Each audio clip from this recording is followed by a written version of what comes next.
So today we're here in Scotland. We're outside Glasgow in a place called Cardiff. This is St Peter's Seminary. Most people's first question when I mention this place is, what is a seminary? Well, it's a training school for young men to become priests. You may not have guessed that this was a religious building given its brutalist concrete architecture, but that's exactly why St Peter's is so significant. It's a place of contrasts, which was both an architectural success and a practical failure, and this has led to the difficult situation it finds itself in today.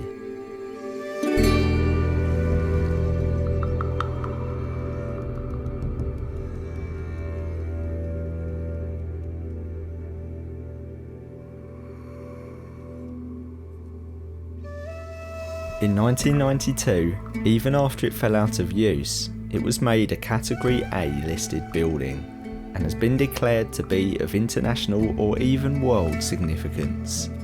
Yet at the same time, the rusting concrete skeleton is of little more value as a building than an empty shell, meaning that it will likely neither be demolished nor restored. The building only had a short lifespan, doomed by its isolated location, a decline in interest in priesthood, and structural issues including water ingress. It closed in 1980, only 14 years after its completion. Since serving a brief stint as a rehab centre in 1984, it has never reopened, so it has already spent more of its life abandoned than it has as it was intended.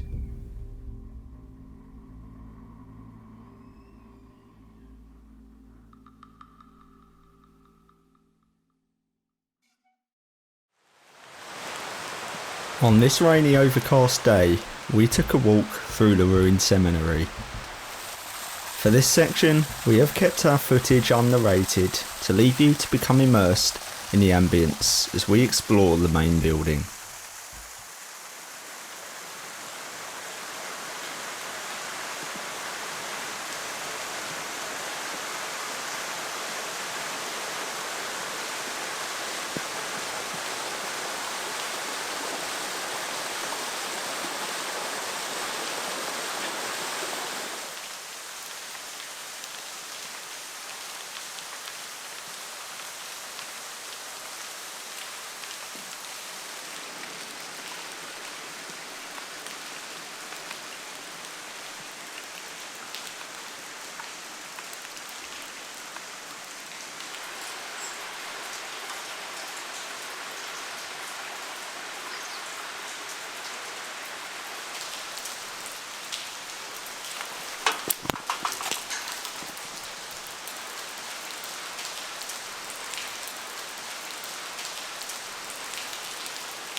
So it's pretty rainy today, but it feels as if we've gone to the jungle.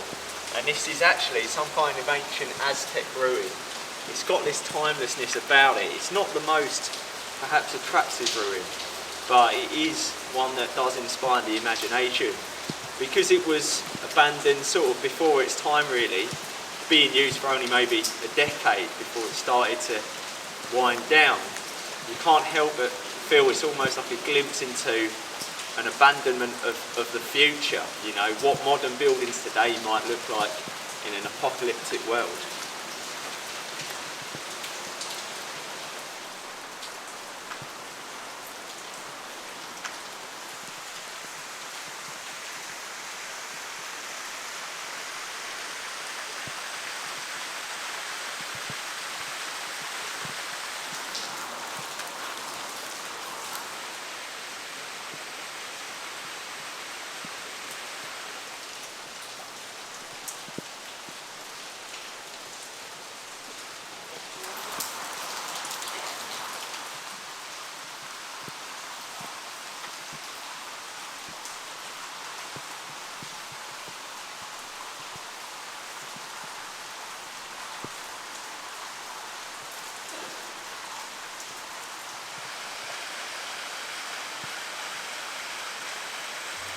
To understand this building, we need to go back to Britain before World War II. The modernist architectural movement saw traditional ornamented forms giving way to straight lines and clean surfaces. Then, construction projects halted as Britain was damaged by bombing and the economic cost of total war. In the aftermath of World War II, there became a sudden need for rebuilding, meaning that large concrete prefabricated structures were needed that were quick to assemble at lower cost.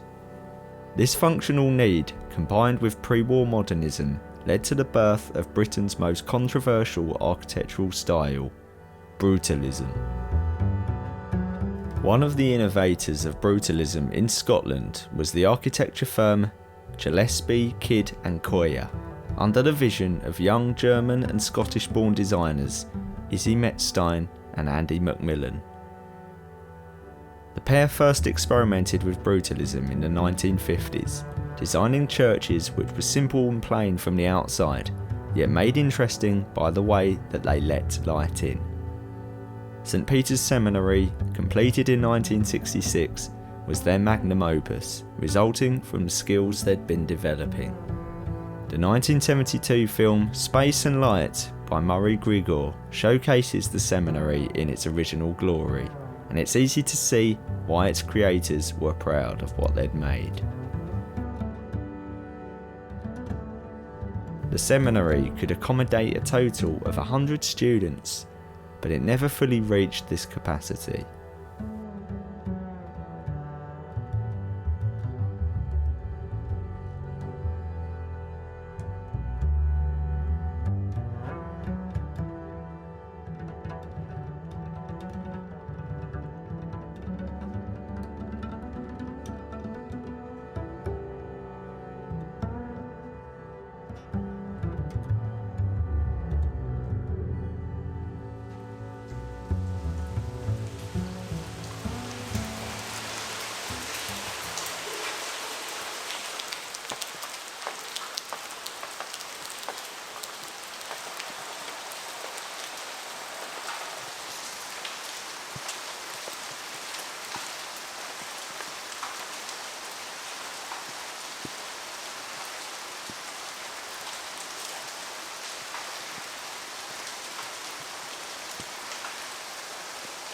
This is the teaching block.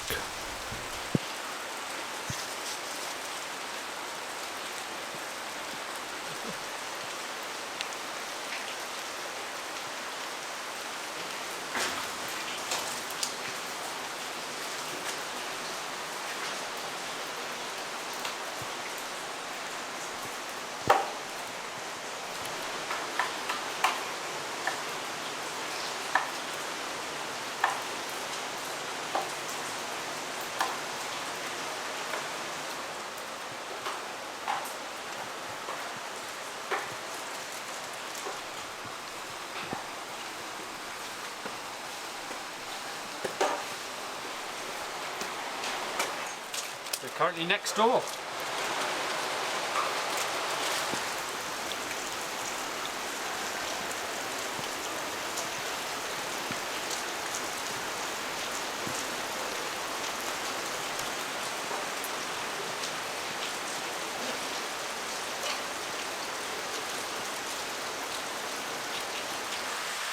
This separate building is the convent block.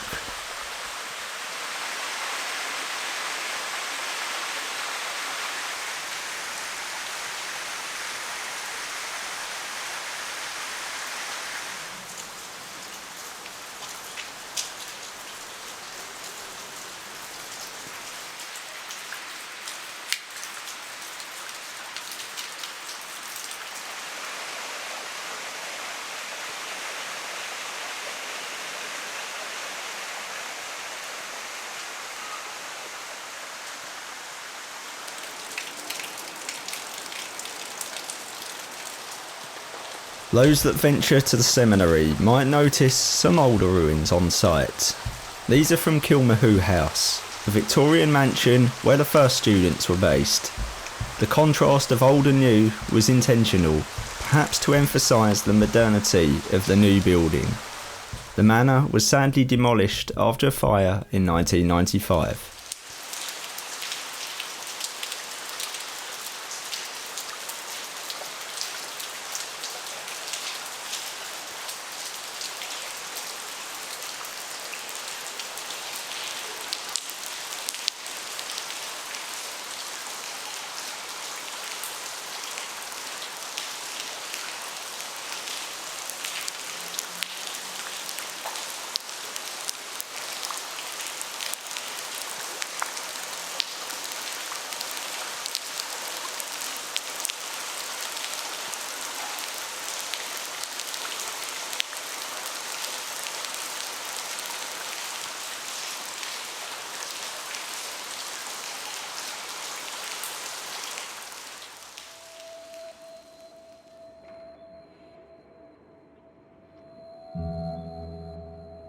We've explored many abandoned places, but this is one of the few that can truly be called a modern ruin.